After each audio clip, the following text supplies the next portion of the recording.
Pour comprendre l'activité magmatique caractérisant les zones de subduction, on va essayer d'exploiter un certain nombre de documents. Je commence par le graphe situé dans la partie droite de cette diapo. En effet, ce document représente la variation de la température en fonction de la profondeur ainsi que la pression. Et bien sûr, nous allons essayer pour comprendre ce graphe de prendre les courbes chacune séparément et ensuite on va faire une petite synthèse. Alors je commence par ce qu'on appelle le géotherme de zone de subduction. Alors remarquez que c'est une courbe croissante, c'est-à-dire plus la profondeur augmente, plus la température des roches augmente, c'est-à-dire ici c'est illustré le gradient géothermique des zones de subduction ou le géotherme de zone de subduction. D'autre part, si je passe vers la droite du graphe, il y a une ligne appelée ici solidus sec. Alors, cette courbe solidus sec, c'est une courbe qui sépare deux domaines, le domaine solide plus liquide à droite, parce que la température est élevée, d'un domaine solide à gauche, parce que la température est plus faible. Alors, pour bien comprendre cette courbe solidus sec, cela veut dire qu'on a réalisé des expériences sur les roches qui se situent à des profondeurs différentes, mais ces roches ont été exposées à des conditions de pression et de température pour voir à quelle température elles vont subir ce qu'on appelle la fusion partielle, c'est-à-dire on prend une roche solide appartenant à une certaine profondeur, par exemple de 80 km, on va la mettre dans ce qu'on appelle l'autoclave, c'est-à-dire un appareil où on peut contrôler la température et la pression, et on commence à augmenter la température à une certaine pression. Et on va essayer de voir à quelle température précisément commence la fusion de cette roche, c'est-à-dire l'apparition d'une phase liquide avec une phase solide, c'est-à-dire la roche était solide, la fusion partielle se caractérise par l'apparition d'une certaine quantité de liquide et on nomme la courbe qui sépare la phase solide de la phase solide plus liquide, on l'appelle la courbe solidus, sec. Bien sûr, ici, la roche est prise sèche. Mais si on réalise la même expérience avec des roches, mais auxquelles on a ajouté de l'eau, on obtient une autre courbe, ici représentée en pointillé, qu'on appelle le solidus humide. Entre parenthèses, pour parler de liquidus, je n'en aurai pas besoin dans ce chapitre, mais pour comprendre la notion de liquidus, si on poursuit l'augmentation de la température sur une roche, bien sûr, elle ne va pas rester à l'état solide plus liquide, elle peut subir ce qu'on appelle la fusion totale. Alors la fusion totale, dans ce cas, c'est une caractéristique qui peut se faire au laboratoire, c'est-à-dire vous prenez la roche, vous augmentez à une certaine pression sa température, elle va commencer à subir la fusion partielle. Ensuite, si vous poursuivez l'augmentation de température, vous passez à la phase 100% liquide et c'est la courbe liquidus qui sépare entre les deux phases, solide plus liquide d'une part, liquide d'autre part. Alors ici, puisque le phénomène de magmatisme au niveau des zones de subduction est localisé sur certaines zones, il n'est pas continu, c'est-à-dire nous avons des volcans à des points bien précis et nous avons des granitoïdes aussi localisés dans des endroits séparés les uns des autres. Donc il y a certainement des phénomènes de fusion partielle qu'on veut expliquer et on veut préciser dans quelles conditions cette fusion partielle s'est effectuée. Alors on va commencer par maintenant faire des corrélations entre les différentes courbes. Alors si on observe le graphe, on va constater que le géotherme des zones de subduction avec le solidus sec ne sont jamais en intersection. Cela veut dire que les roches présentent une température qui est très loin de leur température de fusion partielle. C'est-à-dire, dans les zones de subduction, il ne peut jamais y avoir de fusion partielle des roches sèches vu le gradient géothermique inférieur à la normale. Mais en présence d'eau, c'est-à-dire si les roches sont humidifiées, c'est-à-dire elles présentent une certaine quantité d'eau, elles peuvent subir la fusion partielle à condition qu'elles soient situées entre 80 ici et à peu près 200 km. Donc entre 80 et 200 km, c'est la base de la lithosphère, là où peut s'effectuer la fusion partielle des roches. Alors de quelle roche on parle? Puisqu'il s'agit de la base de la lithosphère, on rappelle que à la base de la lithosphère, il y a de la péridotite. Et donc ici, on va dire entre 80 et 200 km d'après ce document. Alors ces chiffres, malheureusement, dans d'autres documents peuvent varier. Et l'aspect du document même peut varier. Vous pouvez le constater dans différents examens nationaux précédents, mais la façon dont l'analyse se fait est la même. C'est-à-dire, on va dire, dans les zones de subduction, la courbe géotherme de zone de subduction ne se coupe jamais avec le solidus sec. On en déduit que la fusion partielle des roches ne peut jamais se produire dans les zones de subduction à l'état sec, c'est-à-dire en absence d'eau.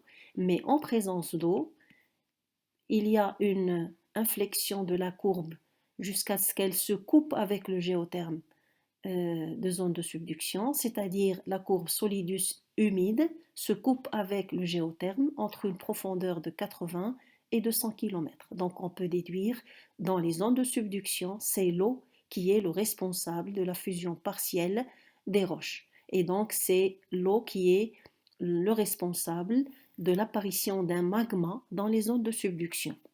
Maintenant, on va essayer de comprendre l'origine de l'eau dans les zones de subduction. Donc je vais passer à la partie gauche du document. On constate au cours de la subduction le basalte constituant avec le gabbro la lithosphère océanique. Cette lithosphère, en s'enfonçant, elle va subir une augmentation de pression et donc elle va subir ce qu'on appelle un métamorphisme. Alors ce phénomène aussi sera détaillé plus tard. Alors les basaltes et les gabbros, en perdant de l'eau constitutionnelle, ils vont être déshydratés. Donc on va regarder, du basalte hydraté, on va obtenir une roche métamorphique, par exemple l'éclogite anhydre, et la perte d'eau, cette eau perdue dans les zones de subduction à cause de l'augmentation de pression, va percoler les roches de la lithosphère sous-jacente, c'est-à-dire chevauchante, et ça va causer la fusion partielle de la péridotite à la base de cette lithosphère. Le magma, au cours de sa montée, il va donner d'une part en profondeur les plutons qu'on appelle les granitoïdes et en surface il va donner les volcans explosifs andésitiques. Comme on a précisé tout à l'heure, les chaînes de subduction sont caractérisées par des roches magmatiques. Nous avons les granitoïdes en profondeur sous forme de plutons, c'est-à-dire ce sont des massifs de roches magmatiques qu'on appelle les roches plutoniques, ici particulièrement les granitoïdes, c'est-à-dire des roches de la famille du granit, et en surface une roche volcanique sortant de volcans explosifs, de cônes volcaniques énormes, explosifs, et c'est la roche andésitique, c'est-à-dire l'andésite. Alors, on va essayer de les décrire pour comprendre comment se sont formées ces roches. On va commencer à gauche par l'échantillon d'andésite. On remarque de grands cristaux de couleur claire, ce sont des feldspath plagioclase qui caractérisent cette andésite. Donc ce sont des phénocristaux, c'est-à-dire des cristaux visibles à l'œil nu. Et on remarque que entre les phénocristaux, il y a une pâte amorphe ou le verre. Alors ceci montre un mode de refroidissement particulier qu'on va expliquer par la suite. Si on observe l'échantillon ici à droite de la même roche qui est l'andésite, c'est-à-dire c'est un échantillon qui a été prélevé de la roche, mais c'est un échantillon très très fin, très très mince, et qu'on observe au microscope polarisant et qu'on appelle la lame mince. Alors la lame mince de l'andésite montre les phénocristaux. Ici on observe un plagioclase, donc plusieurs plagioclases en fait. Les phénocristaux sont même des minéraux euh, très visibles, donc de grande taille visible même au microscope. Et on observe d'autres phénocristaux, par exemple les amphiboles, les pyroxènes. Avec les phénocristaux, nous observons de très petits cristaux qu'on appelle les microlithes. Ici, de couleurs variées, ça peut être des plagioclases, des pyroxènes, des amphiboles. Donc ce sont de très très petits minéraux. Et entre tous les minéraux précédemment décrits, nous avons la pâte amorphe ou le verre. Si on nous demande de décrire la structure de la roche, c'est-à-dire la façon dont les minéraux s'organisent dans la roche, on dit que c'est une structure microlithique. Les structures microlithiques caractérisent les roches volcaniques. Alors ceci peut s'expliquer par trois modes de refroidissement. D'ailleurs, on peut le déduire à la taille des minéraux, puisque les plagioclases, par exemple, ont une grande taille, c'est-à-dire les phénocristaux, les grands cristaux de la roche. On va déduire le mode de refroidissement lent de ces phénocristaux, c'est-à-dire ce sont des minéraux qui ont eu assez de temps pour apparaître et s'accroître, et donc on les voit maintenant de grande taille.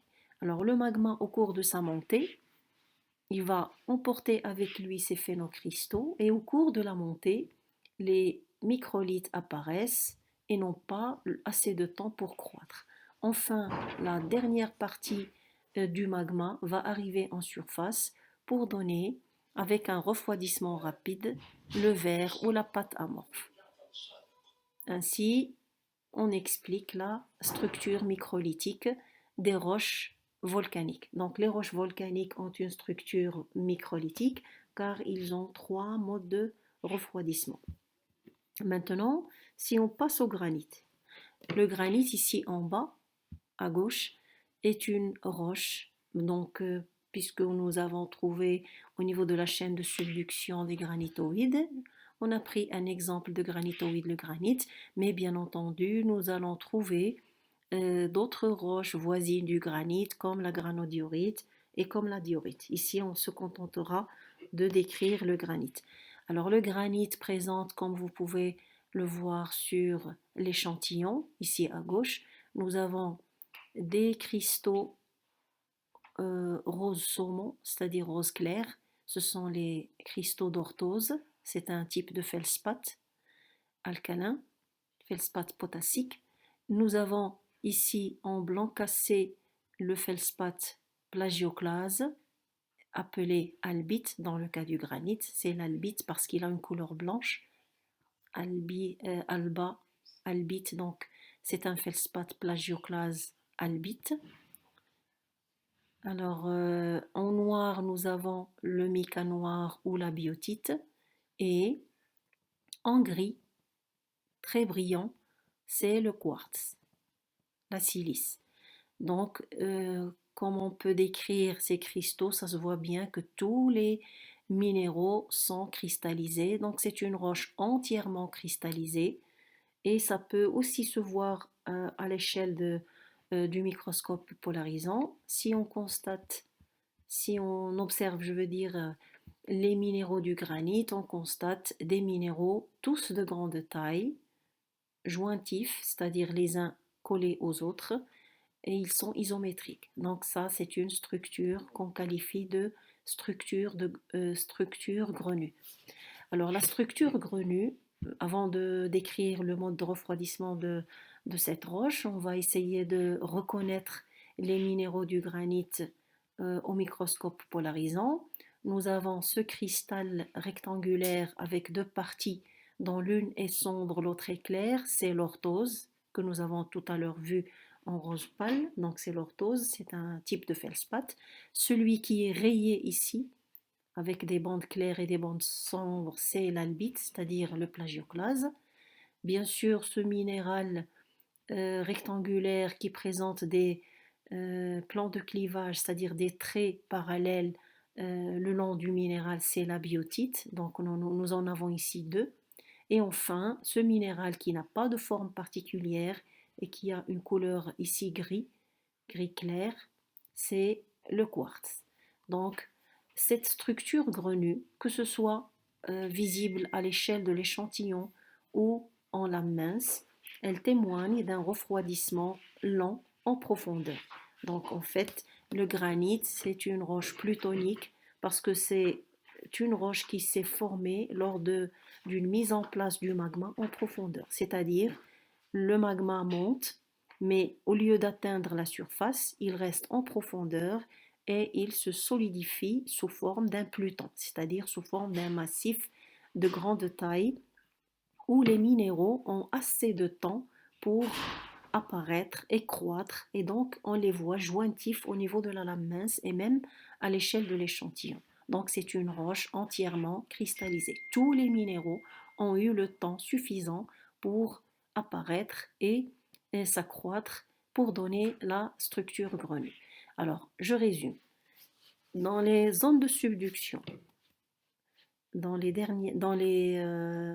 diapos précédentes, nous avons pu voir que dans les zones de subduction, lorsque la lithosphère océanique s'enfonce sous la lithosphère continentale ou éventuellement océanique, l'eau qui s'échappe à cause de l'augmentation de la pression de la lithosphère océanique va percoler la lithosphère sous-jacente, je veux dire chevauchante, et donc à la base de cette lithosphère chevauchante va se produire une fusion partielle qui va donner un magma.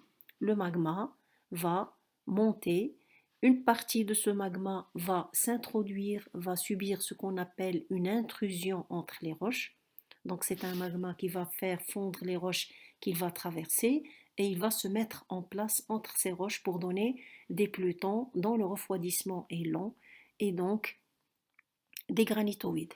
Par contre, une autre partie du magma va parvenir en surface et va donner des volcans explosifs qui vont donner comme roche de structure microlithique l'andésite.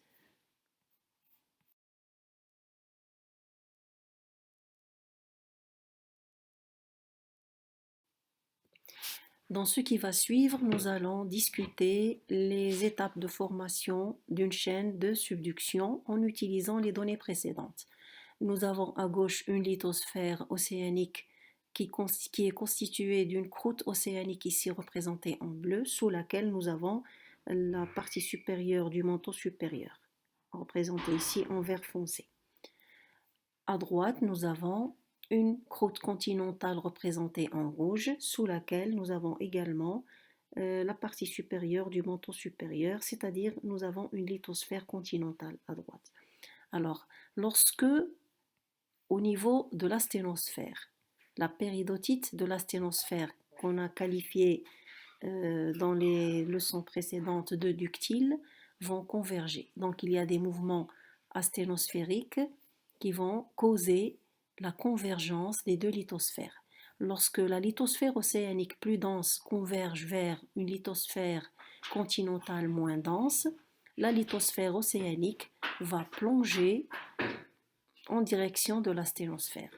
Ça va causer en même temps des frottements à la surface de cette lithosphère subduite, ce qui va causer des séismes disposés selon le plan de Benioff, d'une part.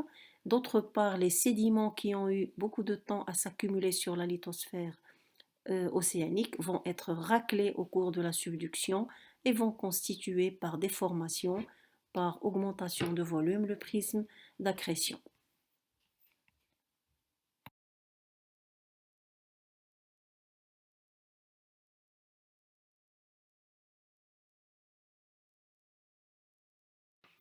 Pour détailler l'origine de l'eau dans les zones de subduction, on va voir la lithosphère océanique au cours de sa subduction. Donc lorsqu'elle est subduite, elle va augmenter de pression, une grande variation de pression, une grande augmentation de pression qui va faire subir aux roches un phénomène qu'on appelle le métamorphisme.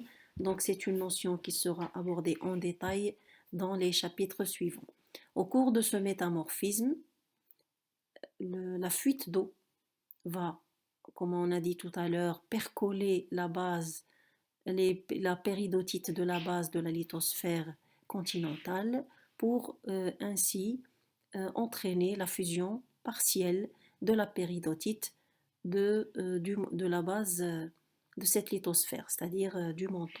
Donc cette péridotite, une fois en fusion partielle, va engendrer un magma et le magma va être à l'origine des deux types de roches magmatiques qu'on a décrits tout à l'heure. Une partie du magma va monter et va subir l'intrusion dans la lithosphère et particulièrement dans la croûte continentale et donc va subir un refroidissement lent pour donner des massifs qu'on appelle les plutons et donc ça va engendrer un type de roche plutonique qu'on appelle les granitoïdes. Le même magma va subir une autre partie du magma, donc il a la même origine, mais une autre partie du magma va avoir la possibilité de rejoindre la surface et va sortir à travers des volcans euh, sous forme de cônes. Ce sont de grands volcans, de grands sommets volcaniques explosifs. Ce sont les volcans andésitiques.